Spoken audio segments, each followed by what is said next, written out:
Greetings, Western Civ 2. So, a review of where we were in the Cold War in the early 1960s. First off, remember Vietnam.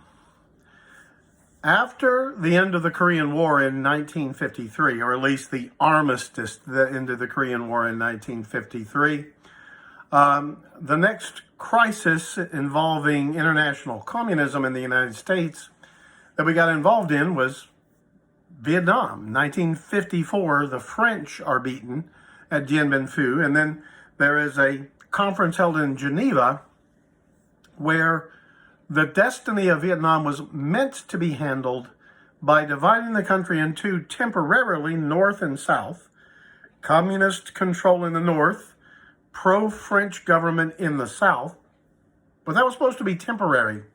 There were supposed to be free and fair elections in just a couple of years after the situation had stabilized, and the country was to be reunified under a newly elected government.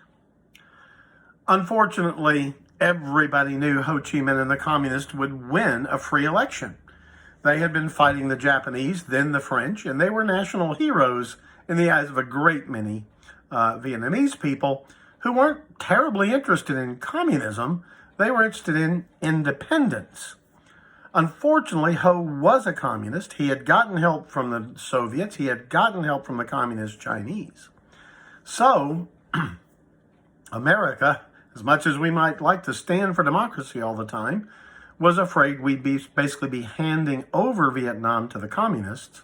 And in the logic used during the Cold War, although we're pro-democracy, we didn't want to let democracy cause communists to come to power who would end democracy.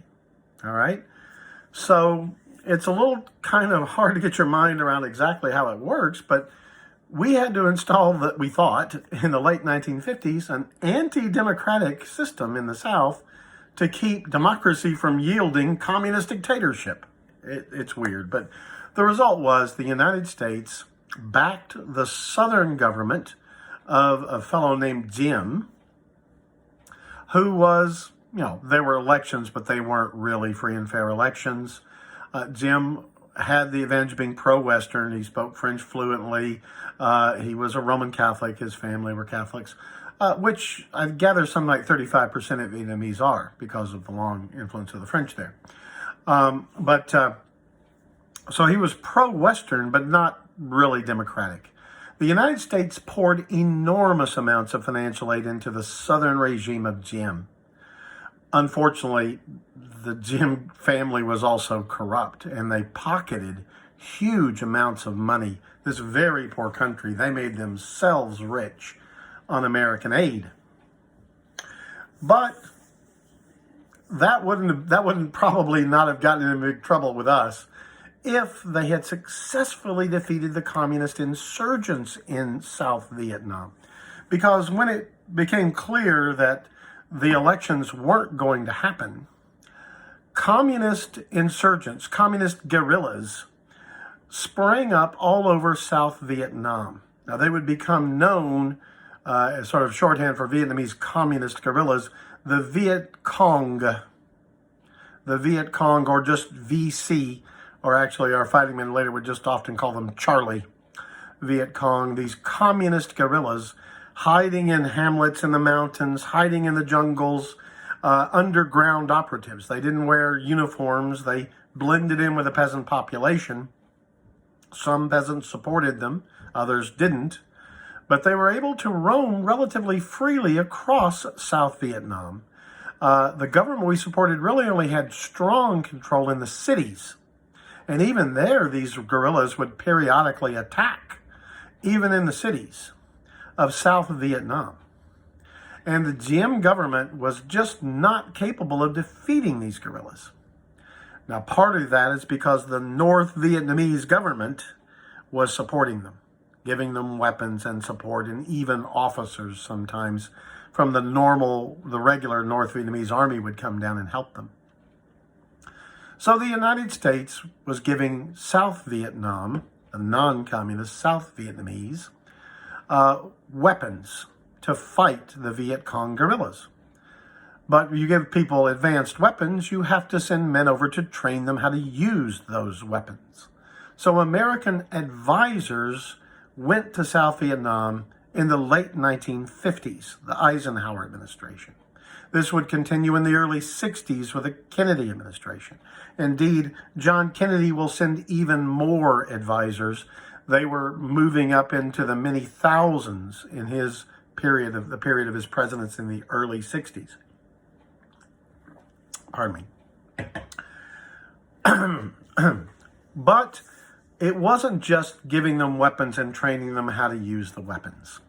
It quickly became apparent the South Vietnamese army was very badly led, very badly trained. So more American advisors went over to train the South Vietnamese army in tactics, to train South Vietnamese officers in how to lead men in battle. So the fight is still supposed to be South Vietnamese fighting the guerrillas, but more and more Americans were the ones sort of leading things. And our advisors would often train a group of South Vietnamese soldiers and then go into battle with them to shore them up, because the men often didn't trust their own officers to lead them well. And, well, American soldiers standing shoulder to shoulder with South Vietnamese soldiers getting shot at, they're going to be wanting to defend themselves. So American soldiers were gradually being drawn into combat. And a few Americans were killed even before the 1950s were out in Vietnam. But John Kennedy will double down on this training. The Diem government of South Vietnam, though, corrupt, inefficient, not always doing what we told them, even though we were giving them enormous amounts of money and weapons and training. Diem sometimes could want to go his own way, contrary to American instruction and interest.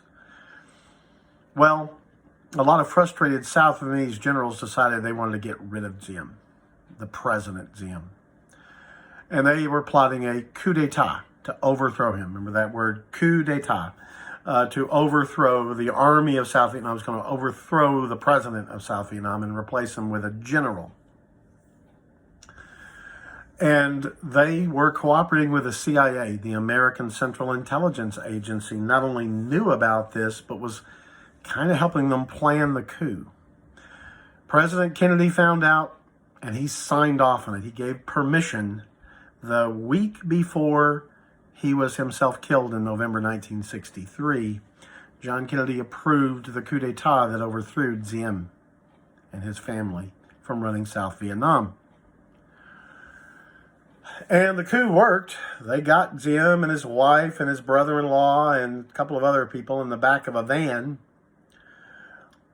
Unfortunately, at that point, somebody got the bright idea to kill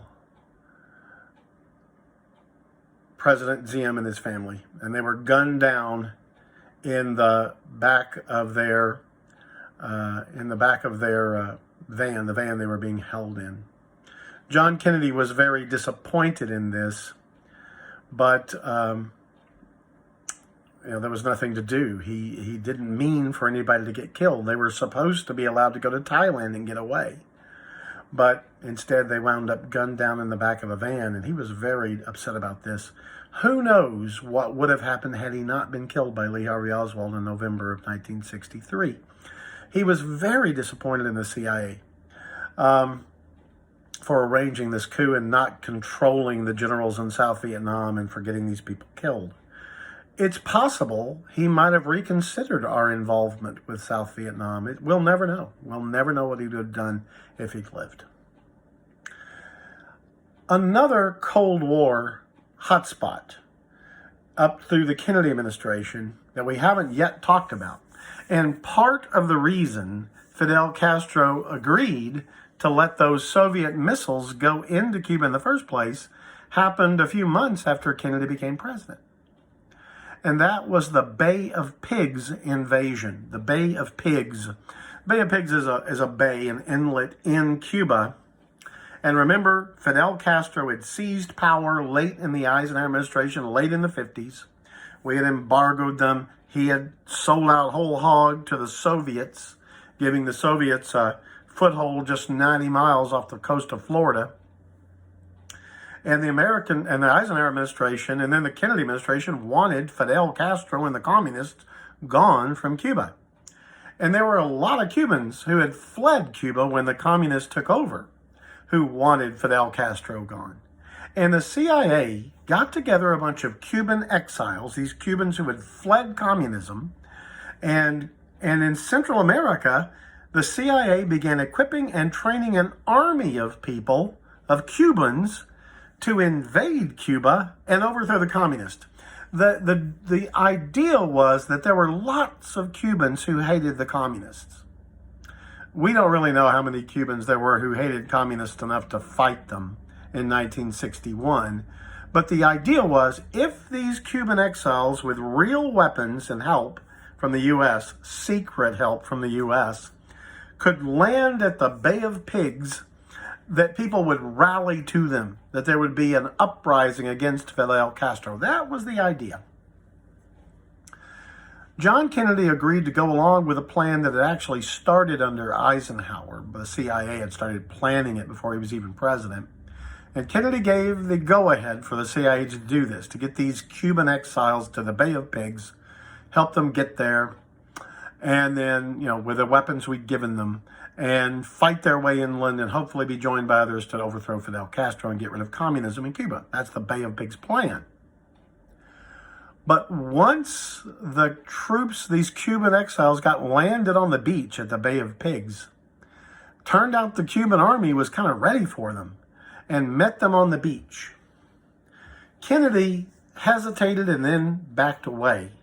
He did not want to get the United States into a shooting war with communism right off our coast, early in his presidency especially. He was okay with giving the Cuban exiles a boat ride and dropping them on the shore, but they wanted air support. They wanted the United States Air Force to be their Air Force, to come in and give them close air support and attack the Cuban troops for them and all that. And there were people in the Pentagon who wanted Kennedy to do this, but he did not want the United States of America to be fighting this war. This was supposed to be Cubans fighting Cubans in his mind. And we were just a taxi service to get them there, not an air force to fight the war on their behalf. Because he didn't want us to get dragged into war, God forbid, with the Soviets on Cuba, or start World War III maybe even. So he backed away. And in just a couple of days, the Cuban exiles at the Bay of Pigs were defeated and captured. Many spent years in prison. Many were killed. It was a total fiasco. And Kennedy got a real black eye out of this, because it was clear to everybody the CIA had been behind it. We had been behind it, trying to overthrow Fidel. Like I said, Fidel became so frightened, he wanted Soviet troops on the island. He gave permission to put those missiles in, which nearly caused World War III a year later. So this was a bad scene. It also made Kennedy kind of distrust the CIA. And especially, like I said, after they staged a coup, helped the South Vietnamese generals stage a coup that ended the death of President Diem and his family, he really was upset with the CIA. And we'll never know what might have happened had he lived, but he died. His successor would be Lyndon Johnson. And Lyndon Johnson is going to double down big time on Vietnam and get us into a full-scale, big shooting war there. That would be the longest war in American history up to that time. From 1965 until 1974, America, for 9 years, will have men, at one point almost 500,000 troops in theater fighting the Vietnam War. You probably also know that is the only war we've ever been involved in that we clearly lost. And that, of course, is a big story that we're going to have to talk about. It had all kinds of implications at home and in foreign policy for decades to come. So that'll be another series of lectures. The Vietnam War is very important to understand. But y'all, have a good afternoon. God bless.